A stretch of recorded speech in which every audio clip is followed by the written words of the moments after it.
Hey there, iDuck here. So today we're going to talk about how we replace a factory taillights with these beautiful Transforged Racing Afterburner taillights. So stay tuned. First, I'd like to apologize. The video quality of this is not great because it's actually a hard place to videotape from within the trunk. Anyway, that's my one caveat. So first step is to get the carpet down, and the 400 is held with a knurled knob. So remove the knurled knob, and then you take your finger and put it between the two Velcro sheets to separate the Velcro and pull the carpet down. If you're not careful, you pull the adhesive from the fiberglass.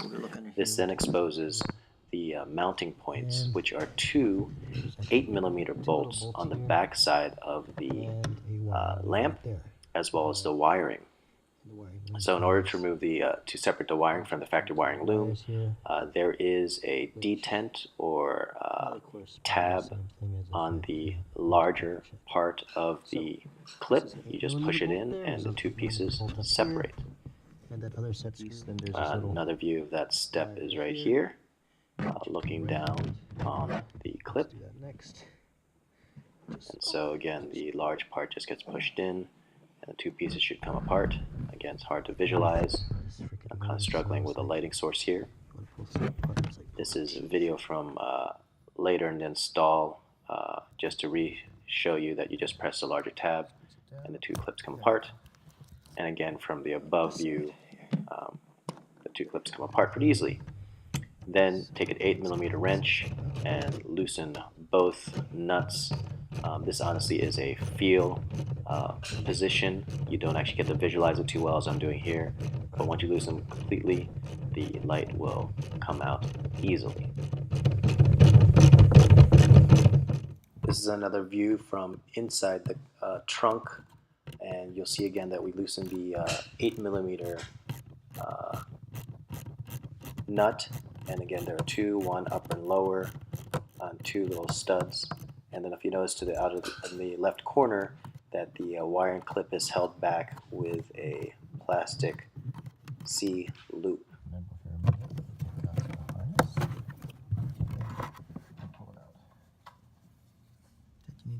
So this is another view inside, just to show you how the two posts and how the wiring is there. This is obviously a post cutting of the harness. And then once the nuts are loose, the whole light just pops out. Once in a while the light will pop out and leave the ring behind. You just pull the ring behind, and that is the seating area of the light. Here's a comparison of the two lights. The factory light is quite thick. This one's quite low profile. Two parts. Outer is light. US one has a center area which is not used. The European one actually has a center one which uses a amber bulb. Two posts and a wiring harness, and then a separate ring. On the Series 1, this ring is chrome and has become later on black plastic. This is light on the back, just has two little holes for screws and some wiring. No rubber gasket. This one does have a little foam gasket. And also the headlight itself has, the tail light also has a little foam gasket. All weight conscious Lotus people. So first, let's do the factory light housing. And I didn't put the bolts, the wiring's a little cut, but it is 292 grams. Back to zero. Do the afterburner. I removed part of the wiring harness, which I soldered in because I think it'll be the same on both sides. But this is part of this, which is basically the LEDs plus the controllers for the LEDs. So I'm going to stack it all up, put it right on here, and see the weight is about 30 grams lighter for all the weight conscious people. I had to debug the wiring system a little bit. In order to do that, I basically looked at all the wiring diagrams from which I downloaded, and I can walk you through them later on, but essentially there are 6 wires on the factory loom, and 2 of them aren't used in the US version. I think they are used to power up the center light, and so I was able to debug or decode the wiring system. Here it is now. I temporarily wired it together, and tested everything and it works great. So now I'm going to solder things up. First, when reading any wiring diagram, you must find the color codes so you know what letters mean what color wires. So on the Lotus wiring diagram, the first letter corresponds to the main color of the wire, the second is a stripe. So on the side lamp markers for the left-hand side, we have a red wire with a black stripe, and for the right-hand side, we have a red wire with an orange stripe. Next, we have the direction or turn signals, and so for the left lamp, we have a green with a red stripe. And then on the right side, you'll see on the other side of the diagram, we have a green with a white stripe. Finally, we have the brake lamps. And if you look on this diagram,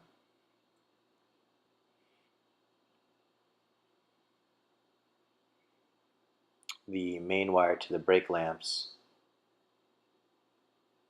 is a green with a pink stripe. So now that you have the colors of the wires on the factory loom, you'll realize that the plug has different wires. And so I was able to trace them all. The red, black factory loom becomes the red on the factory plug, and that corresponds to the running light. And therefore on the Transforged connector, it is the blue wire. If you follow along this diagram, the green-red light wire is the green wire on the factory plug, which is for the left turn signal, and that becomes the yellow TF connector. Black is ground, so that becomes black also on the TF connector. And then the green-purple is the purple on the factory plug, which becomes a brake light and is a red TF.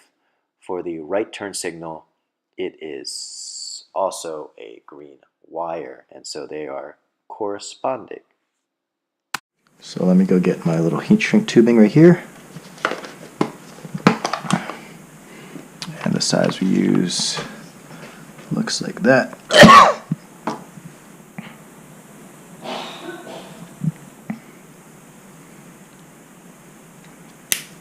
Put the sleeve on.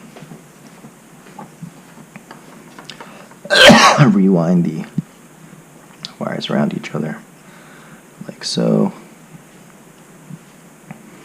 And then let me get just your standard handheld soldering gun. The little tiny ones you get out of a kit aren't usually good. You want to use a more high-powered one to get enough heat. And then we start soldering. Or I should say solder with flux already in it, not tin. And the key, of course, is just to propagate a heat ball so solder will actually melt into the wire, which means the wire has to heat up a little bit. You can't just put it on top like so. And then as it heats up, you can drag the solder along to integrate into the wire. So there you go, it's starting to integrate into the wire. Do it on both ways. Pretty simple.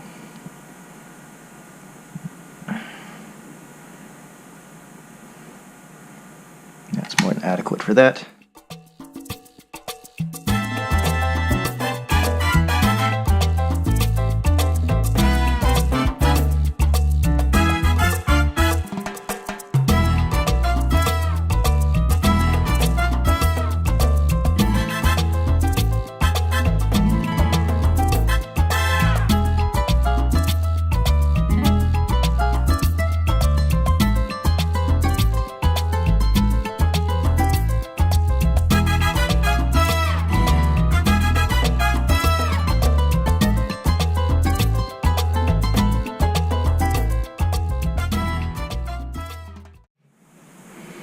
For it wired, we slide the shrink, right, heat shrink over top.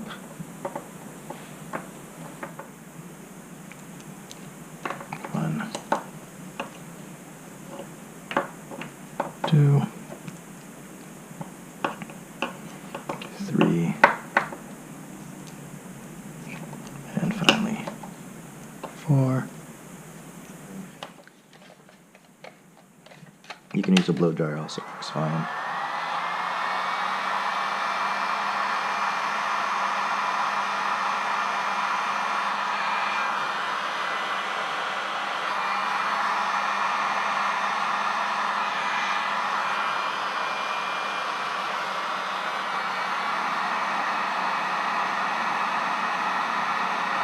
So there we go, shrink wrap all your connections.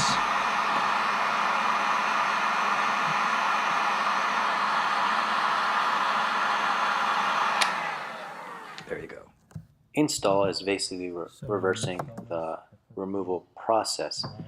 So first you want to run the wires along the middle portion of the hole, and then try and visualize where the holes would be and how they would line up with the screw holes, because there are no studs. And then it's just a feel process. If you have difficulty finding the actual hole, you can get a tiny screwdriver and engage the hole first. I then put one screw on the top and hand tighten it, and that allows me then align the bottom screw hole and place the bottom screw. Hand tighten both before you finally tighten down securely with a Phillips head screwdriver. So you can see here, after I put the top screw, I'm then going to line up the bottom and put the bottom screw. And again, just place that hand tight. Once they're both in place. And then I have a short palm size Phillips screwdriver, which allows me to screw these in place. Again, I'm doing this all essentially blindly by feel. Finally, reconnect the wiring. So you take the connectors and just snap it together, and they can only go in one way. You then put the connector behind the C loop, and you can see it in place there. And then finally, you will tuck the carpet back in, re-engaging the Velcro. Since you're using the new headlights without studs, the knurled nut will not be used. The carpet stays up just fine with just the Velcro. And here's the final result. So here it is with just the lights on. And you can see the nice cast of the ring. Left turn signal with lights on. Right turn signal.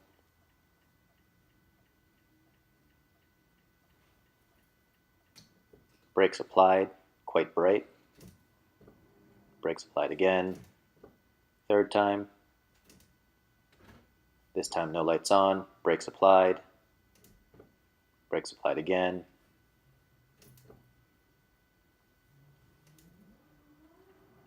Hazards.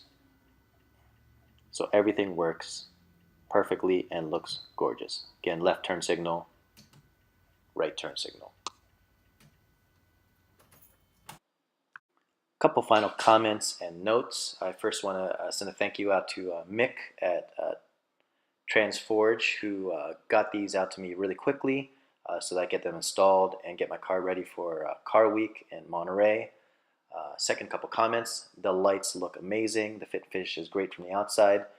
You may be concerned that there isn't a gasket on the light, but I've actually washed my car with a power washer and have had no leakage around the light.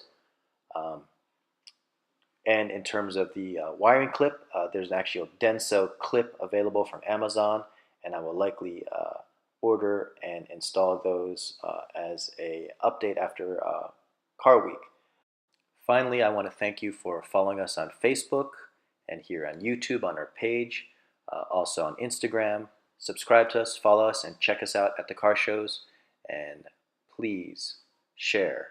Thanks again.